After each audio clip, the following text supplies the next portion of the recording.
안녕하세요. 저는 우리 학교 생활인성교육부 부장을 맡고 있는 김세원 선생님이라고 합니다.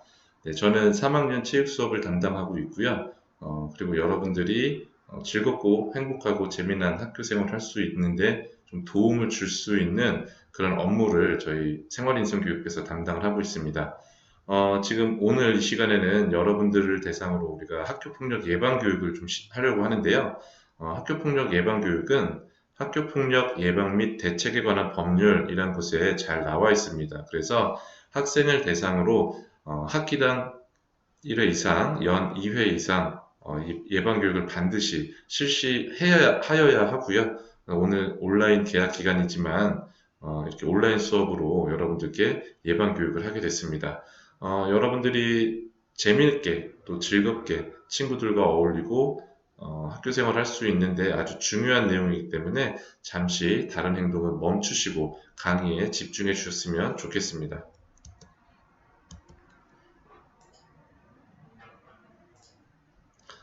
먼저 학교폭력 예방교육의 어떤 절차, 내용인데요. 오늘 제가 여러분들께 말씀드릴 내용인데요. 첫 번째로는 학교폭력이라고 해서 학교폭력의 개념이라든지 유형, 어떤 것들이 학교폭력에 해당되는지 이런 것들에 대해서 좀 알아보겠고요. 그 다음 두 번째로는 학교폭력을 당했다면 또는 목격했다면 여러분들이 어떻게 해야 되는지에 대해서 한번 살펴보도록 하겠습니다.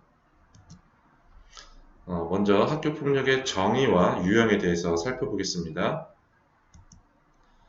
학교폭력에 대한 정의는 앞서 말씀드린 학교폭력 예방 및 대책에 관한 법률 제2조 1항에 나와 있습니다.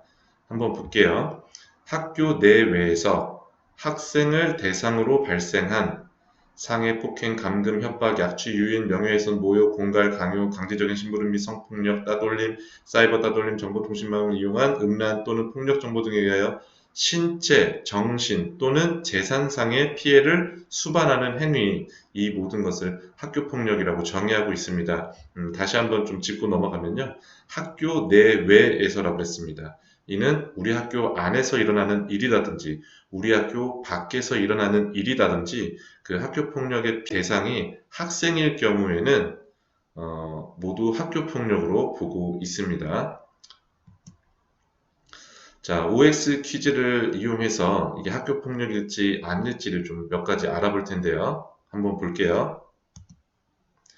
일부러 때리거나 힘껏 미는 행동, 학교폭력이라고 할 수 있을까요?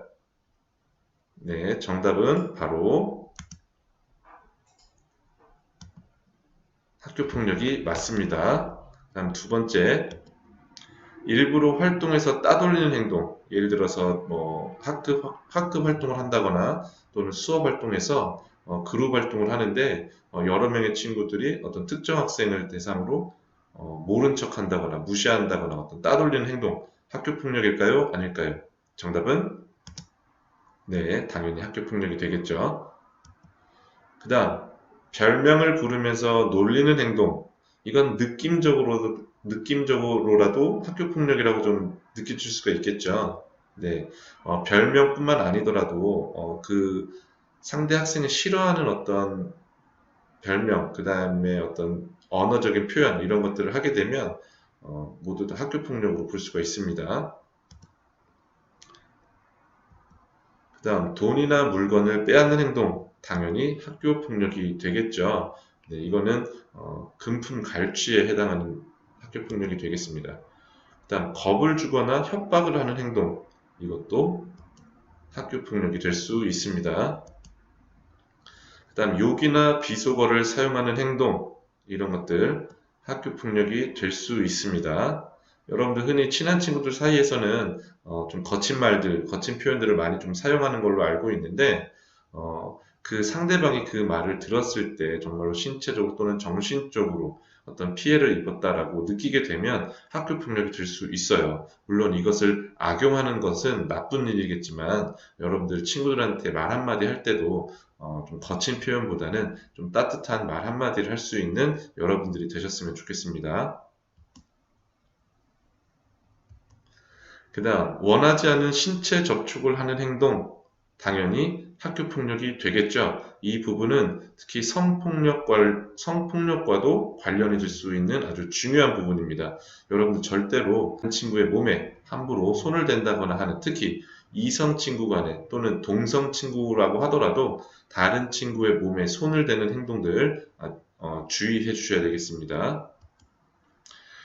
그리고 흉기를 이용해 몸에 상처를 입히는 행동, 당연히 학교 폭력이 되겠죠. 네, 상해에 해당이 됩니다.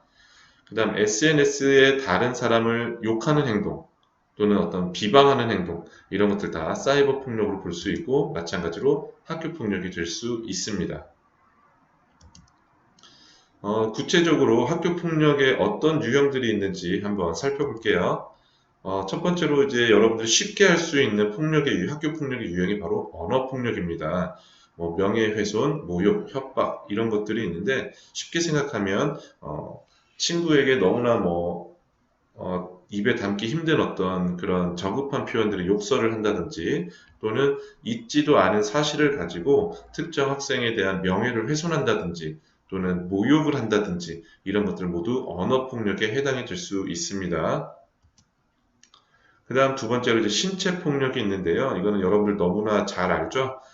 내가 어떤 친구의 몸에 상해를 입히거나 또는 내 손으로 또는 어떤 도구를 이용해서 폭행을 한다거나 또 감금, 어느 특정한 공간에 나오지 못하도록 이렇게 가둬놓는다거나 약취한다거나 또는 유인한다거나 이런 행동들 모두 신체 폭력이 될 수 있습니다.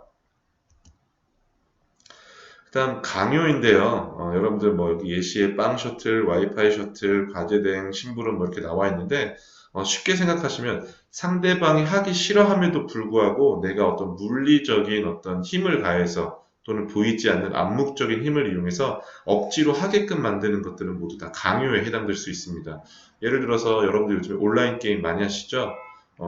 어느 정도 일정 정도의 레벨에 도달하고 싶은 마음에 너무 의욕이 앞서서 자기보다 약한 친구한테 야, 너 언제까지 내 게임 레벨 몇 레벨로 올려놔 뭐 이런 식으로 강요를 한다든지 야, 나 수학 숙제 안 했는데 내 것 좀 네가 좀 대신해라 이런 것들 모두 강요에 해당될 수 있습니다. 조심하셔야 됩니다. 중요합니다. 성폭력인데요. 성적 모멸감, 성적 굴욕감, 수치감, 이런 것들 여러분들 성폭력과 다 연관지을 수 있습니다. 요즘 뉴스를 통해서 알 수 있을 텐데, 그 텔레그램 방을 이용해서 뭐 N번방, 박사방 이런 것들 성착취물을 수집해서 다른 사람 제3자에게 돈을 받고 유포하고 판매하고 했던 그 박사라고 불리는 조주빈 이라는 사람이 경찰에 잡혔죠. 그래서 이제 조사를 받고 이제 재판을 받게 될 텐데요. 성폭력과 같은 경우에는 다른 어떤 학교 폭력과는 좀 다르게 성폭력 사안이 발생했다라는 사실을 학교 또는 선생님들이 알게 되면 저희는 이러한 사실을 학교 자체적으로만 해결할 뿐만 아니라 수사기관에 바로 신고하도록 되어 있습니다. 여기서 말하는 수사기관은 경찰서 또는 뭐 검찰 이런 기관이 되겠죠. 이거는 법으로 명시되어 있기 때문에 학교에서 만약에 이런 사실을 알았음에도 불구하고 수사기관에 신고를 하지 않으면 학교도 어떤 제재를 당할 수가 있습니다. 불이익을 받을 수가 있고요. 그리고 여러분들이 수사기관에 신고가 접수가 되면 학교에서 처벌받는 것과는 별개로 학교폭력위원회에서 처벌받는 것과는 별개로 경찰에 따라서 또 형사적인 어떤 그런 조사 또 처벌을 받을 수가 있습니다. 그래서 여러분들 절대로 성폭력과 관련된 일들에 연루되지 않도록 주의해 주셨으면 좋겠습니다. 그 다음 금품갈취입니다. 상대방의 어떤 물건 또는 돈 이런 것들을 뺏어가는 거예요. 겉으로는 너 잠바 새로 산 거 되게 멋있어 보인다. 나 좀 빌려줘. 나 잠바가 없는데 좀 빌려줘. 이렇게 빌린다는 명목으로 시작을 하지만 한참이 지나도 돌려주지 않는다거나 또는 훼손한다거나 이런 것들 다 금품갈취가 될 수 있고요. 그 다음에 이런 경우가 있을 수 있어요. 야, 나 아는 선배가 생일인데 선물 사야 되니까 돈 2만 원씩, 3만 원씩 내일까지 나한테 가지고 와. 그래서 돈을 받게 되면 이런 것들 다 금품갈취가 될 수 있습니다. 금품갈취 방금 말할 때 돈을 받게 되면 금품갈취가 되고요. 그렇게 돈을 갖고 오라고 시키는 것 자체가 강요나 협박이 될 수 있습니다. 그리고 계속해서 이제 사이버 폭력입니다. 여러분들 너무나 잘 알고 있고, 그리고 이미 우리 학생들도 이런 이제는 사이버 폭력에 대한 어떤 경각심의 수준도 많이 높아진 걸로 알고 있습니다. 여러분들이 쉽게 이용할 수 있는 SNS 메신저들 있죠? 뭐 카카오톡, 그다음에 뭐 페이스북, 뭐 유튜브 또는 인스타그램, 그다음에 또 익명 게시판, 에스크 이런 것들을 활용해서 여러분들 특정 학생을 비방하거나 모욕하거나 있지도 않은 사실을 마음대로 막 부풀리고 과장하고 지어내서 여러 사람들 앞에서 명예훼손을 준다거나 아니면 또 사이버 공간에서 성적인 어떤 자극적인 발언 등을 통해서 하는 이런 모든 행동들이 다 사이버 폭력으로 인정이 될 수가 있습니다. 그리고 여러분들 아무래도 선생님 때보다는 지금 이런 사이버 공간에 많이 노출이 되어 있기 때문에 여러분들이 이런 것에 대해서 평상시에 생각을 갖고 있지 않으면 자신도 모르게 이런 사이버 폭력에 휘말릴 수가 있습니다. 그래서 오늘 지금 선생님이 이야기한 이런 내용들을 꼭 머릿속에 잘 간직할 수 있었으면 좋겠습니다.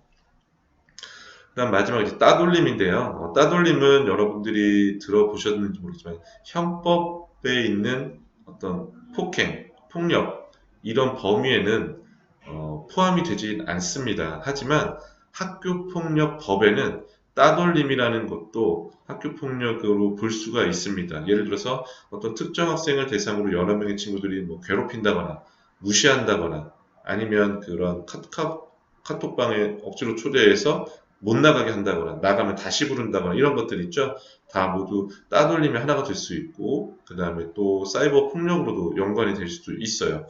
그리고 반에서 조금 약해 보이는 친구 이런 친구들을 좀 여러 명의 친구들이 자꾸 약 올리거나 같이 논다라는 명목하에 좀 괴롭히는 행동들 이런 것들 다 따돌림이 될 수 있고 이런 따돌림은 마찬가지로 학교 폭력이 될 수 있습니다. 그렇다면 학교 폭력을 이제 당했다면 또는 학교 폭력을 목격했다면 여러분들 어떻게 해야 되는지 지금부터 함께 알아보도록 할게요. 자, 장난이야. 시키는 대로 해. 친구끼리 당연한 거 아니야? 너 이러면 알지? 안 하면 죽는다. 이 정도는 괜찮잖아. 잘못 없거든? 아휴, 삐. 너 왜 사냐? 완전 웃겨. 나가 죽어라. 이런 말들 한 번쯤은 들어봐 주변에서 이런 말 하는 친구들을 많이 봤을 겁니다. 그쵸? 네. 이런 말들 이제 다 버리셔야 돼요. 하시면 안 됩니다. 이런 것들이 모두 학교 폭력을 시작할 수 있는 그런 출발점이 될 수가 있어요. 그래서 이런 앞서 말씀드렸던 이런 좋지 않은 말들 더 이상 이제 말하지 않도록 하는 게 매우 중요하겠죠. 그리고 싫어, 하지 마. 이 말은 누가 하는 말일까요? 학교 폭력의 피해를 입고 있는 어떤 그런 학생이 그 상대방에게 나를 괴롭히고 있는 나에게 피해를 주고 있는 그 상대방에게 하는 이야기일 텐데요. 사실 학교 폭력의 피해를 당하고 있는 상황에서 그 상대방에게 자신의 생각을 싫다라는 말, 하지 말라라는 말을 분명하게 전달한다라는 게 쉽지 않습니다. 만약에 선생님이 그런 상황이라고 하더라도 선생님이 상당히 겁이 많아요. 누가 옆에서 놀래키기만 해도 엄청 깜짝 놀래거든요. 선생님 같은 사람도 만약에 그런 상황이 되면 하지 마, 싫어, 이건 나쁜 행동이야 이런 말 저는 잘 못할 것 같아요. 하지만 이런 게 이제 필요하다라는 거죠. 여러분들이 자신이 피해를 받고 있는 상황을 알리지 않는다면, 그 바로 상대방에게 또는 주변 사람들에게 알리지 않는다면, 여러분들이 폭력 피해를 받고 있는지 알아주는 사람들이 별로 없어요. 그리고 그런 상황을 알게 되기까지 시간이 오래 걸립니다. 그래서 쉽지는 않지만 여러분들 용기를 내시고, 친구나 또는 학교 선생님, 담임 선생님 또는 평상시에 내가 마음을 편하게 가지고 있던 교과 선생님 또는 지금 우리 학교에 있는 생활인성교육부에 있는 선생님 또는 부모님, 또 형, 누나, 언니, 오빠 누구든지 좋습니다. 다른 사람에게 내가 학교 폭력의 피해를 당하고 있다는 것을 반드시 알릴 필요가 있습니다. 네, 정확하게 싫다고 말하자. 네, 하지마, 난 이런 거 싫어. 이런 거 말할 수 있어야 됩니다. 물론 쉽지 않겠지만 용기가 필요합니다. 그렇죠? 그 그다음 주변 사람들에게 알려야 합니다. 내가 만약에 나를 괴롭히고 있는 상대방에게 그런 하지 마 싫어 이런 말을 하기 어렵다면 선생님이 앞서 이야기한 것처럼 우리 반 내가 친하게 생각하는 친구들이라든지 아니면 선생님, 부모님 또는 어떤 누군가에게라도 내가 이렇게 힘들다라는 상황을 반드시 알려야 그게 가장 빨리 해결될 수 있는 해결책이 되겠습니다. 그래서 용기를 내시고 여러분들이 자신의 어떤 어려움, 그 다음에 누군가의 도움을 요청하는 것이 나쁜 일이 아니고 반드시 해야 할 일이라는 것을 여러분들이 명심해 주셨으면 좋겠습니다.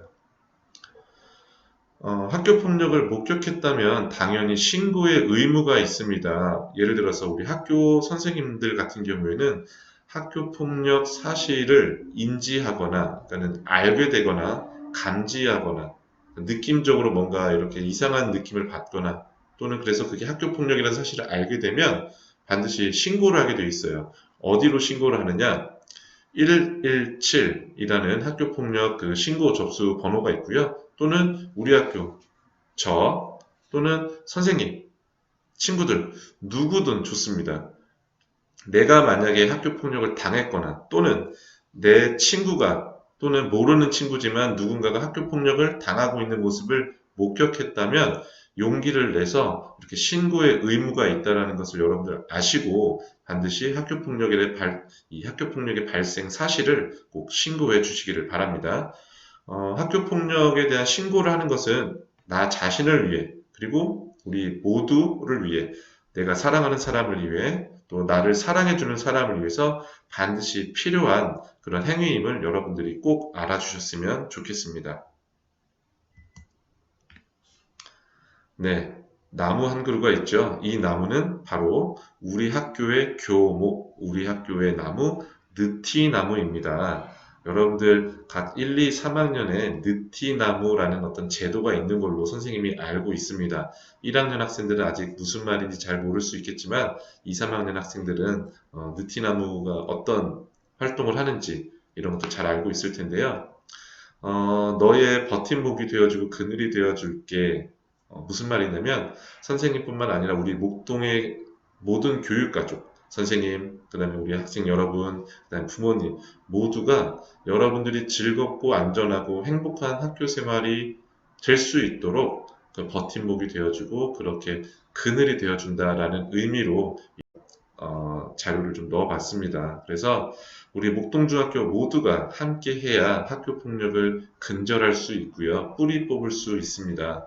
그리고 무엇보다 학교 폭력 피해를 입은 학생 여러분이 용기를 내서 자신의 피해 상황을 알릴 수 있는 이런 노력들도 반드시 필요합니다. 물론 이런 교육만 가지고는 학교 폭력이 단시간에 짧은 시간 안에 뿌리 뽑히진 않겠지만 우리 학교에서는 여러분들의 학교 폭력을 예방하기 위해서 우리 1년 동안 좀 몇 가지 프로그램들을 진행할 겁니다. 캠페인 활동도 할 거고요.